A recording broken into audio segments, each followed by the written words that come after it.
పేదవాళ్ళ కోసమే మనం ఈ పింఛన్ ఇస్తున్నాం. అదే మాదిరిగా సరే మీకు ఇల్లు లేదు, ఇల్లు కట్టేయమంటాం. మెయిన్గా మీకు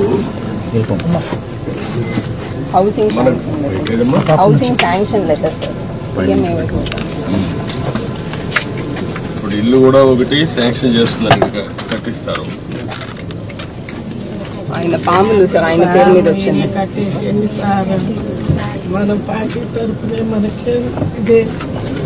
ఇప్పుడు ఇది తీసుకోండి అమ్మా, మీరు సిఆర్డిఏ మీరు కలిసి ఏరియాలో ఉండే వాళ్ళకి ఇండ్లు ఇలాంటి వాళ్ళకి కొంతమంది కట్టుకోలేని కూడా కట్టిద్దాం.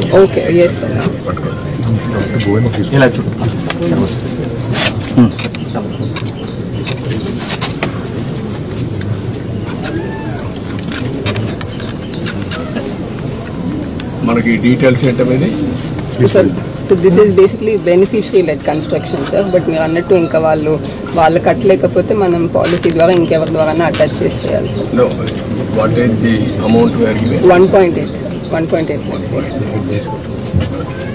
నేను ఇల్లు కట్టేయమంటాను, చెప్తాను, కట్టి మీకు ఎట్లా చేయాలో చేస్తాను అన్నట్టు చేపిస్తాం. దానికంటే ముఖ్యంగా ఇప్పుడు ముగ్గురికి బెనిఫిట్ వస్తుంది. ఇంట్లో నీకు రాబోయే రోజుల్లో 4,000 వస్తుంది, ఆవిడికి 5,000 వస్తుంది, మీకు ఒక 4,000 వస్తుంది. 4, 4, 8 + 5 13,000 వస్తుంది.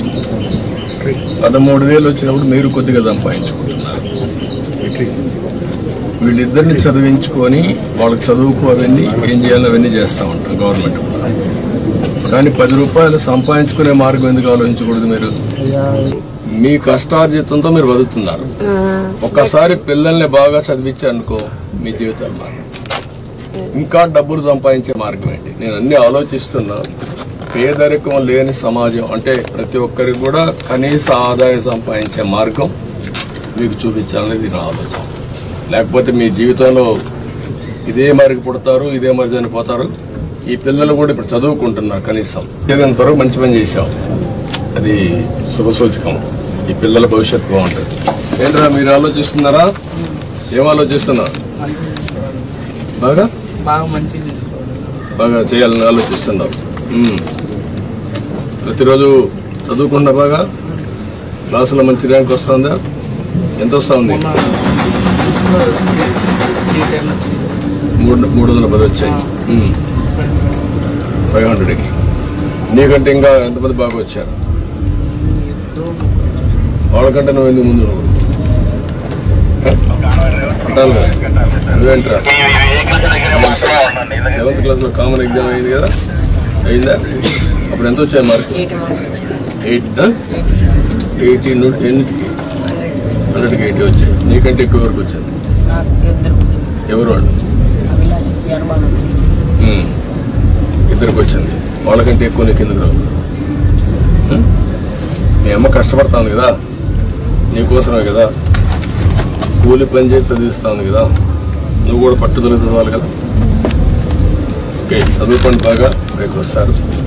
నేను అన్నీ ఆలోచిస్తాను. ఆలోచించి మిమ్మల్ని ఎట్లా ఆర్థికంగా పైకి తేవాలి. ఇప్పుడు గవర్నమెంట్ ఇచ్చే సహాయం ఇస్తూనే మీరు 10 రూపాయలు అదనంగా సంపాదించుకొని ఖర్చు తగ్గించుకొని భవిష్యత్తుకు కూడా ఒక భరోసా ఉండేట్టుగా మీకు ఆలోచించేద్దాం. సరేనా?